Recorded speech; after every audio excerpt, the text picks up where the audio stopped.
సంధ్య ఏం చేస్తున్నావా? మళ్ళీ వీడియోనా? చెప్పు. అయితే క్వశ్చన్ అన్నమాట, అడుక్కో. నేను చెప్పక ముందు నువ్వే చెప్పేస్తున్నావా? నువ్వు ఎప్పుడు వచ్చి నన్ను క్వశ్చన్ వేసేది, నేను తెలివిగా ఆన్సర్ సరే దేనిపైన క్వశ్చన్ వేస్తాను చెప్పా? దేనిపైన క్వశ్చన్ వేస్తాను? ఇంకే ఉంది, కాకరకాయలు కాబట్టి కాకరకాయల మీద క్వశ్చన్ వేస్తావు. ఓకే. 200 కాకరకాయలు మైనస్ 1 కాకరకాయ ప్లస్ 199 కాకరకాయలు ఈక్వల్ టు ఎంత? అది కూడా తెలీదా? 0. సూపర్ సంధ్య, నువ్వు సూపర్, నువ్వు ఎక్సలెంట్. అలాంటి తెలివి ఎవరికైనా వస్తుందా? కరెక్టే నా ఆన్సరా?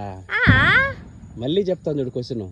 200 కాకరకాయలు మైనస్ 1 కాకరకాయ ప్లస్ 199 కాకరకాయలు మొత్తం ఎంత? ఈక్వల్ టు ఎంత? ఏ వేస్ట్ ఫెలో, 0.